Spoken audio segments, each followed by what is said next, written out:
Voici le récit de ma rencontre avec 3 aînés de ma nation. Je ne les nommerai pas. Ils veulent conserver leur anonymat, donc inutile de dire qu'ils témoigneront. Ce serait un pur mensonge. Par contre, ils m'ont tous donné leur autorisation pour partager leurs propos. Ces 3 aînés ont tous entre 80 et 95 ans. Ils ont toute leur tête et leurs souvenirs sont tous intacts. Pour faire taire les gens qui pourraient les qualifier de séniles ou atteints de démence. Tout comme mon grand-père à l'époque, ces 3 hommes étaient des pêcheurs et des chasseurs aguerris. Ils ont donc passé la majeure partie de leur vie à parcourir nos belles forêts québécoises qui, à l'époque, n'avaient pas été encore dévastées par la déforestation massive qui sévit de nos jours. Mon échange avec eux a commencé de façon banale. Je leur parlais de mes souvenirs d'enfance et d'adolescence, des moments passés avec mon grand-père, de ses enseignements, de la survie en forêt, de mes diverses rencontres, mignonnes ou parfois effrayantes, avec la faune sauvage. Je leur ai aussi parlé de la cabane en bois ronde que mon grand-père avait construit au fond des bois, très loin de la civilisation, près d'un très beau lac. Et des matins où on s'éveillait au son des huards sur le lac brumeux, c'était juste magique. Je leur ai dit cependant que je détestais dormir dans cette cabane, que j'avais toujours très peur dès que la nuit tombait, car j'entendais des bruits bizarres autour de la cabane, des bruits de pas, parfois à peine perceptibles, parfois des pas beaucoup plus lourds. J'entendais également des sortes de chuchotements et même quelquefois des rires provenant de petites voix claires. Chaque fois que cela se produisait, mon grand-père, lui, dormait comme une vraie bûche. Quand j'avais trop peur, j'allais le réveiller. Chaque fois, il me disait « Rendors-toi, ça ira ». Au matin, je lui reparlais toujours de ces moments terrifiants vécus durant la nuit. Et à chaque fois, il me disait c'est un cauchemar. Ou parfois, il élaborait un peu plus en me disant des trucs comme « Il y a des mystères qui doivent rester des mystères. Ne pose pas de questions. » Ou encore « Le moment venu, tu comprendras. » Et comme toujours, ce genre de réponse me mettait hors de moi. Mais je savais que ça ne servait à rien d'insister. Mon grand-père étant plus têtu qu'une mule et muet comme une tombe quand il voulait. À ces anecdotes, qui se voulaient juste le rappel de souvenirs agréables, les trois aînés se regardèrent d'un drôle d'air. Mais jamais ils ne m'ont interrompu. Au bout d'un moment, le plus âgé a finalement dit ceci. « Votre grand-père ne vous a donc jamais expliqué ce qui se cache dans nos forêts ?» Ce à quoi j'ai répondu « Non, pas vraiment. Il me disait presque toujours que le moment venu, je comprendrais ou je saurais.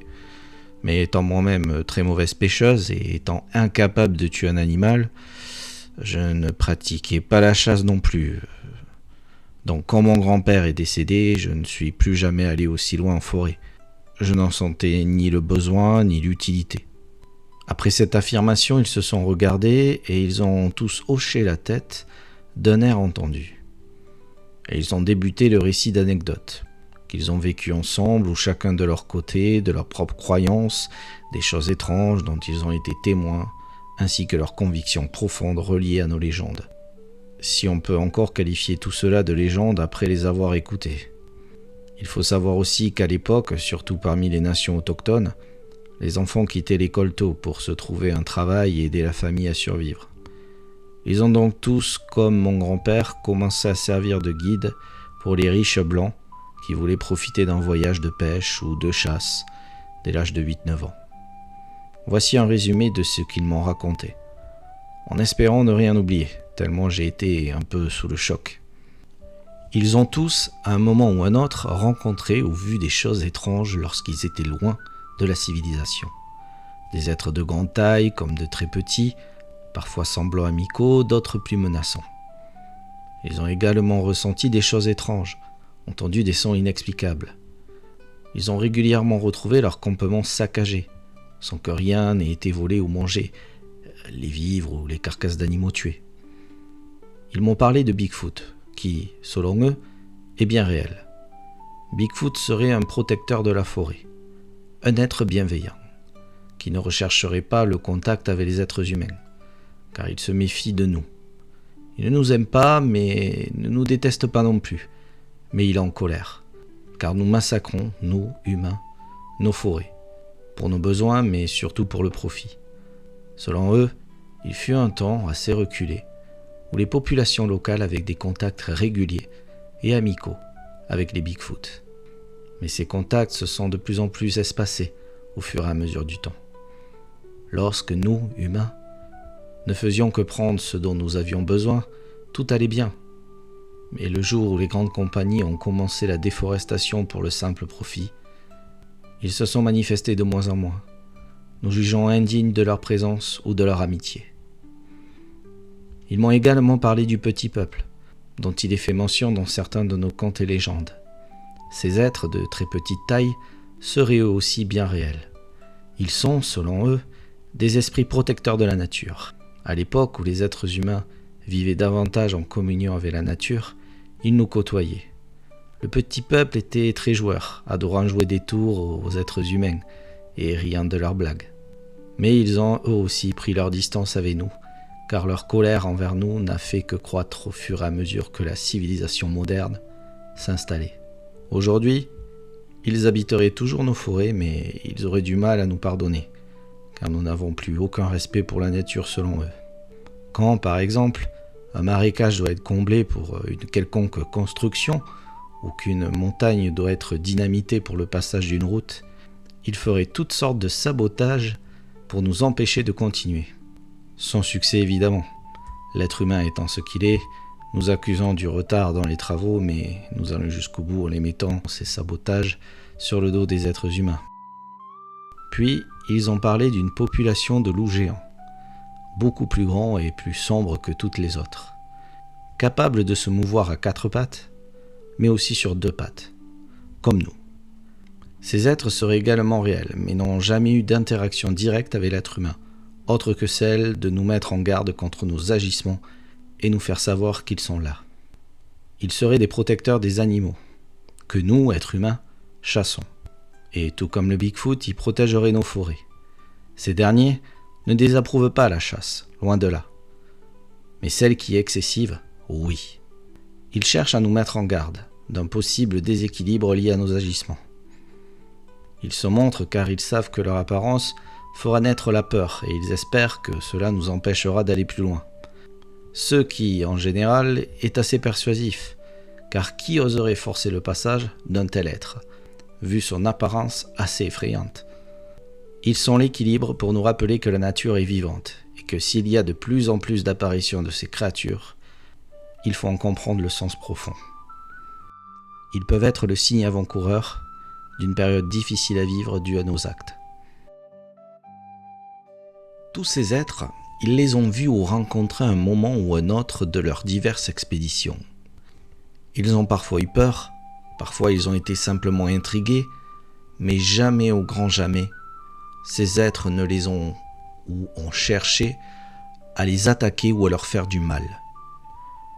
Ils s'en sont parfois pris à leur matériel, mais jamais ils n'ont tenté quoi que ce soit contre un être humain. Selon ces aînés, il leur serait interdit de nous faire du mal, mais ils ont pour mot d'ordre de nous arrêter ou du moins de nous ralentir dans notre folie destructrice. Pour ces êtres, nous représentons donc une menace pour la nature et les êtres qui y vivent, car nous avons un jour décidé que prendre seulement ce dont nous avions besoin ne suffirait plus, ce qui pour eux représente une menace, entre autres les armes à feu évidemment, les outillages utilisés pour raser les forêts entières, la machinerie utilisée pour les diverses constructions, etc. En terminant, je leur ai donc demandé pourquoi nous n'arrivons pas à prouver leur existence, soit par des artefacts, des ossements, des corps, car ils doivent certainement mourir un jour ou l'autre, comme nous. Le plus âgé des trois sourit et m'a dit « Ils se montrent seulement lorsque c'est nécessaire, et ils n'ont pas l'intention de nous permettre de les identifier. Leur force réside dans le fait que nous ne croyons pas ou plus en leur existence, ce qui leur donne le plein pouvoir pour leur rôle de protecteur. Ils ont des portails qui leur permettent de se réfugier dans une autre dimension, un autre monde, à laquelle pour l'instant, nous n'avons pas accès. Ils peuvent donc apparaître et disparaître à volonté, une fois la mise en garde nous concernant délivrée. Tu peux imaginer dans quel état j'étais après leur récit.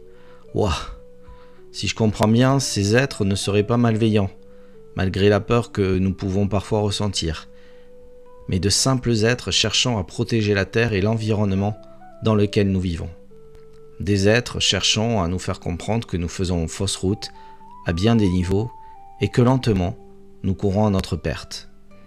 Mais ce qui est triste, c'est que nous restons sourds et aveugles à ces mises en garde. Et quand je dis nous, je parle surtout des grandes compagnies qui agissent pour le profit, car qui sommes-nous à notre niveau pour amorcer le changement? Quelques populations autochtones ici ont bien tenté de faire obstacle à ces compagnies par des manifestations, des barrages, mais ça n'a rien changé. Ils continuent de dévaster l'environnement pour le simple profit. Voilà ce que je voulais te partager, Virgile, car je te sais intègre, honnête et sincère dans ta démarche de la vérité. J'ai maintenant l'étrange sentiment que nous devons humblement leur demander pardon. Mais le mal est fait, et continue d'être fait malheureusement. Et loin de m'effrayer, ça m'a rendu profondément triste. Quand j'ai dit au revoir à ces trois aînés, j'avais les larmes aux yeux, tellement ces récits m'avaient touché directement au cœur. Et l'un d'eux m'a dit avant que je les quitte, « Maintenant tu sais, et tu pourras à ton tour raconter pour que personne n'oublie. Seulement ce n'est pas moi qui ai été témoin de tout ça, mais je leur suis reconnaissante d'avoir éclairé un peu ce que j'ai vécu plus jeune, sans jamais rien voir, mais en ressentant et en entendant certaines choses qui m'avaient effrayé. » Merci à eux pour cette richesse partagée. les forêts profondes, là où le vent parle, les Amérindiens marchent, guidés par la sagesse des bêtes millénaires. Ils disent que dans l'ombre, il y a des créatures silencieuses, des êtres bienveillants, le Bigfoot gardien du sacré, le Dogman pour préserver ce qui est. Écoute la voix du vent, suis la trace des géants, leur présence résonne. Créatures de la forêt, pour nous reconnecter.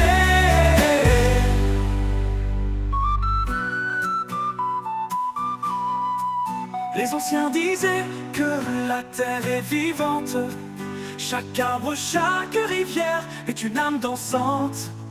Ils protègent les mystères que l'homme a oubliés. Au bord des rivières où les esprits de la nature résonnent, avec les cerfs, les ours et les aigles d'or. Ils racontent des légendes jusqu'à l'aurore. Écoute la voix du vent, suis la trace des géants, leur présence résonne.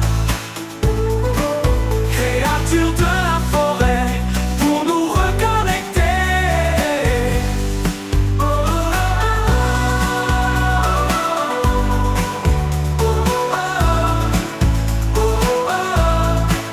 Dans le murmure des arbres, la vérité se cache. Sous les racines, la sagesse qui nous attache. Bigfoot, esprit des montagnes et des bois, montre-nous le chemin, rappelle-nous la loi. Écoute la voix du vent, suis la trace des géants, leur présence résonne. Créatures de la